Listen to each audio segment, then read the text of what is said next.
What's the difference between depression and anxiety? We're going to look at three key ways they're different. And you may be asking yourself why I'm covering this topic so thoroughly. Well, it's because in the year of 2020, when we were hit with a pandemic early in the year, when this was sort of become the COVID culture as of March, and life changed for everyone in a matter of a week. I remember flying home from Hawaii on March 3rd, and I distinctly remember being home about a week when everything shifted very, very quickly.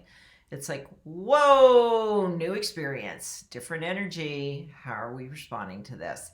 Well, unfortunately, there's been a massive increase in mental health conditions. And the most common for a lot of people, due to the change in our culture and our lifestyle, has been increased depression and anxiety. And so this is a video, we're kind of going to look at it from this angle of how are these two conditions different and can you experience them together? Because my hope for you is that you seek out the path to get well, that you to truly initiate and engage that. In fact, here's a little simple energy technique you can do.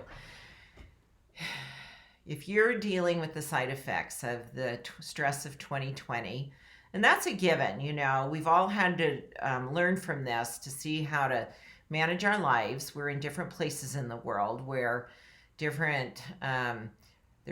various restrictions or not restriction. It's kind of a moving experience constantly, and you may have had more severe restrictions in another place in the world, depending on how it's being managed. And you've had to learn how to respond, and from that response, learn, is it supporting you to live from a place of happiness, or are you just feeling more and more stress that can turn into anxiety and then provoke depression?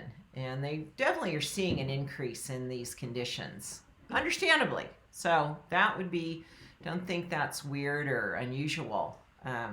Life events play out that will actually set us up to experience these things, because they're not the common reality we've known, the norm for our point of reference. And it shows us where we need to heal. That's the good news. And we all have that choice. And so in order to do that, you can just actually do a figure eight between your heart chakra right here. You go like a sideways figure eight. You're connecting with healing. You're connecting with your own healing, bringing it into your life, bringing it back in. I'm choosing to heal and be well. I'm choosing to heal and be well. One of the most watched videos on my channel here is how to heal chest pain anxiety. It has 34,000 views to date. And so we've seen it increase, interesting, even in our side of things, that this is getting more views. People are dealing with this, and I'm glad you're seeking help. Now, I have two other videos that teach you how to know what depression feels like, and then I have a great video on the difference between stress and anxiety. You can watch those to understand what are the symptoms, so you can discern and kind of self-diagnose your own self, because that's the first step, is awareness and really owning this, going, I'm dealing with this condition. When you're in denial, it will live you and get the best of you and others, and you're not able to be proactive. When you own it, you don't become it. You have an experience. You're dealing with an experience, and quite often it's genetic, and your ownership of it puts you in a place of power and choice to now be accountable and choose to get better. That's the good news. It doesn't make you less of a person. It doesn't mean you're flawed. Doesn't mean, you're crazy. It just means I have this experience.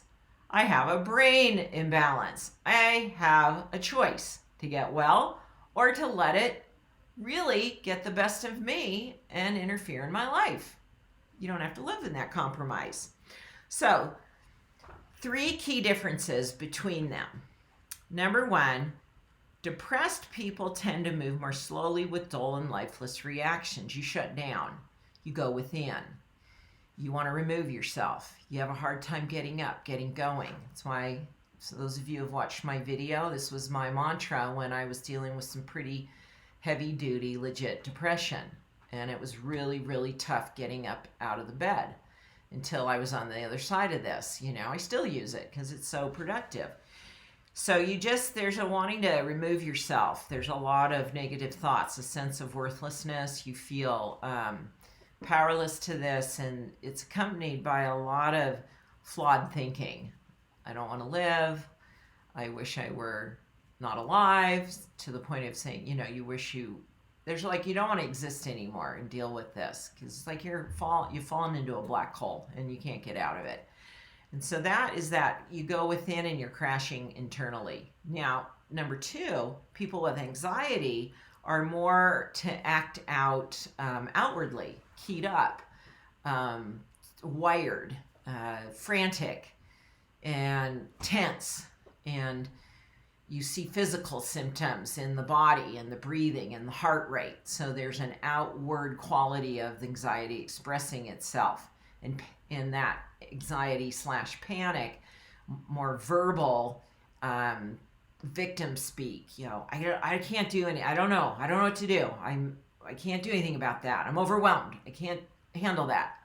So it's more directed outwardly, and physical symptoms that are very in your physiology that you can read. And then the third one, anxious people tend to fear the future and worry about events that haven't happened. What about this? And then there's a sense of, what if I have a anxiety attack or panic attack in that situation, embarrass myself, and I go into this whole visible expression of anxiety that people are going to notice, which causes anxiety to think about that happening. So that's where I go over that in my other anxiety videos.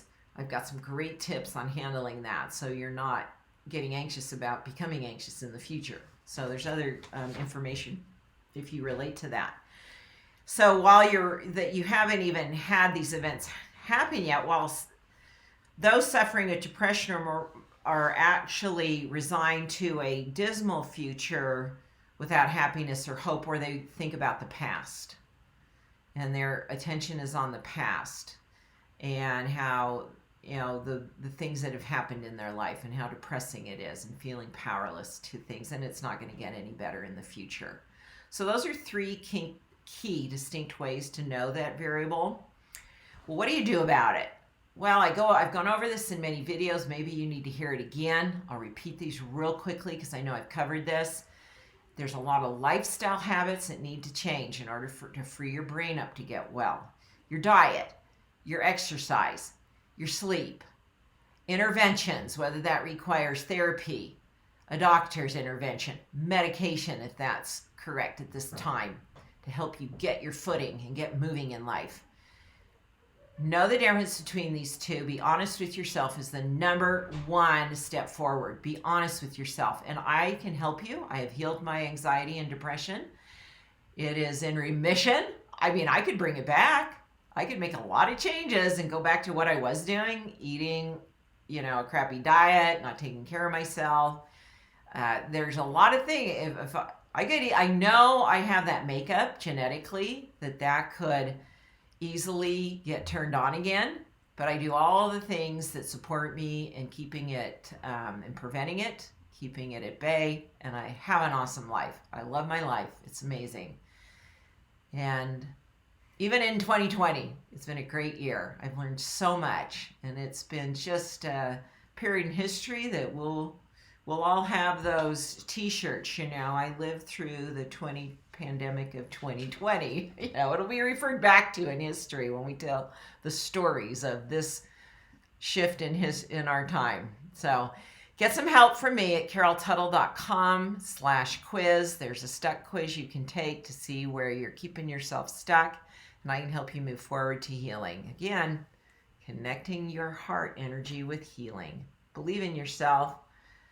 I wake up, I get up, I show up. Make that your experience in life.